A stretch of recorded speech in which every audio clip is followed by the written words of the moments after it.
दोस्तों, ज़िंदगी वही है जो हम जी रहे हैं। यह करेंगे, वो करेंगे, ऐसे बन जाएंगे, ऐसे हो जाएंगे, यह तो सिर्फ ख्वाब हैं।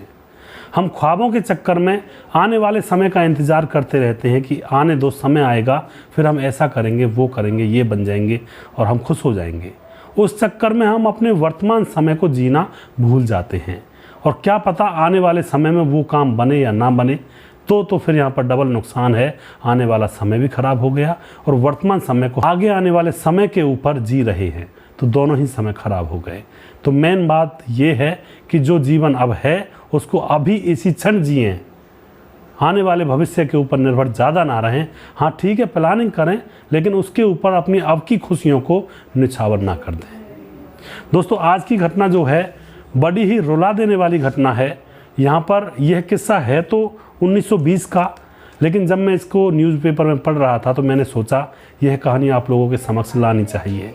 एक अजब और अद्भुत प्रेम की कहानी है और यहाँ पर दोस्तों इस कहानी को सुनकर आपकी आंखें नम हो जाएंगी, यह मेरी गारंटी है। बहुत ही अच्छी और यह सच्ची कहानी है, इसमें कोई झूठ नहीं है, पुरानी भले ही है। तो कहानी का शीर्षक क्या दोस्तों? मंदिर में पुजारी को कोठे की वेश्या से प्यार हो जाता है और फिर अचानक पुजारी की मौत हो जाती है और उसके बाद उस वेश्या का क्या होता है, पूरी घटना यहाँ पर जानने वाले हैं। नमस्कार, मैं हूँ सुदेश कुमार और तिरछीवा चैनल में आपका स्वागत है। यह घटना पटना के दीवान मोहल्ले में ढेर सारे कोठे हुआ करते थे 1920 के अंदर। दोस्तों, पटना के अंदर दीवान मोहल्ला पड़ता था, एक कचौरी वाली गली पड़ती थी, कचौरी मोहल्ला कहते थे उसको। तो फिलहाल पटना के दीवान मोहल्ले में एक ढेर सारे कोठे हैं।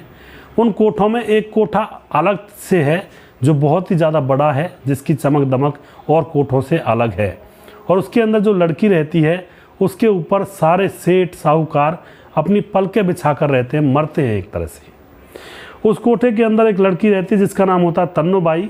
वैसे उसका असली नाम रानी है और वह बहुत ज़्यादा मशहूर थी। शहर के, नगर के जितने भी सेठ होते हैं वह उसके पास ही जाया करते और उसके कोठे पर सबसे ज़्यादा रौनक रहा करती। वीआईपी कोठा इसको कहा जाता था। दोस्तों, अब क्या होता है, तन्नो बाई का मुजरा देखने के लिए लोग दूर दूर से आते हैं। तन्नो बाई बहुत ज़्यादा फेमस हो चुकी थी, मशहूर थी। उधर तन्नो बाई के कोठे के बगल में ही, पास में ही एक वैष्णो देवी मंदिर हुआ करता था उस ज़माने में। उस मंदिर में पुजारी थे जिनका नाम था धनीचंद। धनीचंद पुजारी के नाम से वह प्रसिद्ध थे। अब एक शादी में धनीचंद को बुलाया जाता है और उसी शादी में तन्नो बाई भी डांस करने के लिए और गाने के लिए आने वाली थी। तन्नो बाई डांस किया करती बड़ा ही अच्छा और गाया भी बड़ा सुरीला किया करती थी। जो भी एक बार उनके गाने को सुन लिया करता वह उसका दीवाना हो जाया करता था। तो उस शादी में पुजारी पहले से ही पहुंच चुका था, धनीचंद, और उसके बाद तन्नो बाई वहाँ पर अपना मुजरा करने के लिए आने वाली थी। दोस्तों, अब तन्नो बाई वहाँ पर पहुँच जाती है और जाकर वहाँ पर गाना गाने लगती है। गाना गाने का कॉन्टेक्ट था। गाना उसका इतना सुरीला था कि जो पुजारी धनीचंद होता है वह संगीत का शौकीन था। अब वह यह नहीं देख रहा था कि यह तवायफ है, इसका गाना मैं नहीं सुनूं। उसको संगीत से प्यार था तो वह उसके गाने को सुनने लगता है और पूरी रात भर सर हिलाता और गाने को बड़ा ध्यान से सुनता है। पूरी रात निकल जाती है, सुबह होती है। सुबह सभी लोग उठ करके अपने अपने घर चले जाते हैं, लेकिन जो पुजारी धनीचंद होता है वह उस वेश्या की तरफ देखता ही रहता है, तन्नो बाई की तरफ। वह उसके गाने में इतना खो गया था। तन्नो बाई भी उसकी तरफ देखती है, सोचती है कि यह तो भाई कुछ ज़्यादा ही कदरदान है मेरी कला का।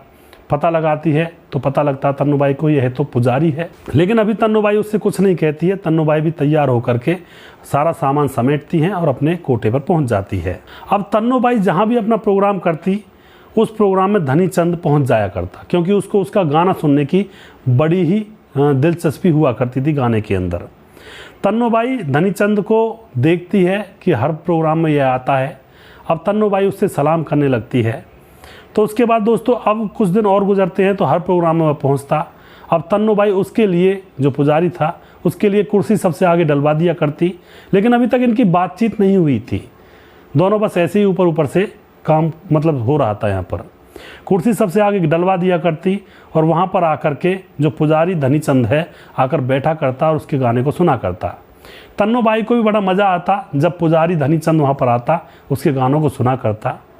अब दोस्तों इसी तरह से एक साल गुजर जाता है।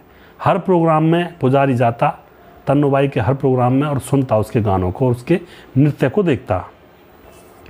अब एक कचौड़ी वाली गली थी, कचौड़ी गली, उसमें एक सेठ ने तन्नूबाई को बुलाया, उसके घर में कोई फंक्शन था। अब वहाँ पर तन्नूबाई चली जाती है। तन्नूबाई तो इंतज़ार कर रही थी कि भाई पुजारी धनीचंद आएगा, उसके लिए आगे कुर्सी डलवा देती है। लेकिन दोस्तों कुछ देर गुजरती है, धनीचंद नहीं आता है। तन्नूबाई परेशान हो जाती है कि आज वह क्यों नहीं आए। तकरीबन 1 घंटा गुजर जाता है और तन्नूबाई देख देख कर हैरान है। वह अपना गाना चालू नहीं करती है, वह इंतज़ार कर रही थी पुजारी धनीचंद का, लेकिन धनीचंद अभी तक वहाँ पर नहीं आए थे। तन्नूबाई बड़ी हैरान परेशान। धनीचंद के पड़ोस का रहने वाला एक व्यक्ति वहाँ पर था, तो तन्नूबाई उसको बुलाती है और पूछती है धनीचंद कहाँ पर है, धनीचंद पुजारी। तो जो पड़ोसी होता है वह कहता है कि मैडम आपको पता नहीं है, उनकी तो मौत हो चुकी है, कल रात को उनको दर्द हुआ था और दर्द के बाद उनकी मौत हो चुकी है। यह बात सुनकर के तन्नूबाई के पाँव के नीचे से ज़मीन खिसक जाती है, क्योंकि हर प्रोग्राम में उसके लिए वह कुर्सी डलवाती, सबसे आगे बिठाती, वह उसका गाना सुनकर बड़ा ही आनंदित हुआ करता था। तो तन्नूबाई को भी एक तरह से उससे प्यार हो गया था, मन ही मन। तन्नूबाई जो प्रोग्राम करने के लिए आई थी, सारे पैसे उस सेठ को वापस देती है और अपने कोठे पर चली जाती है और वहाँ जाकर अंदर से दरवाज़ा लगा करके और जा कर के खूब रोती है। अब वह मना कर देती है कि मैं अब से काम नहीं करूँगी, लेकिन जो कोठे के मालिक होते हैं वह कहते हैं कि अगर तन्नूबाई काम नहीं करेगी तो हम तो भूखे मरने की नौबत आ जाएगी। 3-4 दिन लगातार गुजर जाते हैं, वह कमरे के अंदर रोती रहती है।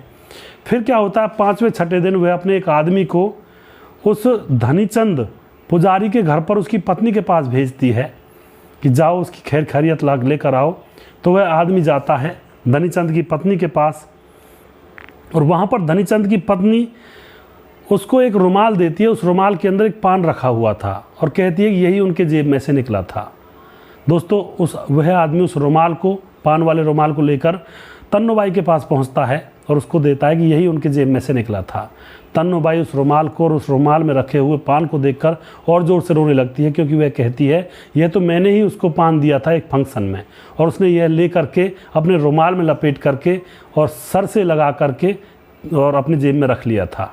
और उस पान को अपने पास रख लेती है पहचान समझ करके। दोस्तों उसके बाद क्या होता है, तन्नूबाई के पास जितने भी सारे पैसे थे, धनमाया इकट्ठी की थी, वह सारी धनमाया मंदिर में दे देती है और वह पूजा पाठ करने लगती है। उसका इन कामों से मन उठ जाता है और तकरीबन 50 साल की उम्र में उसकी मौत हो जाती है।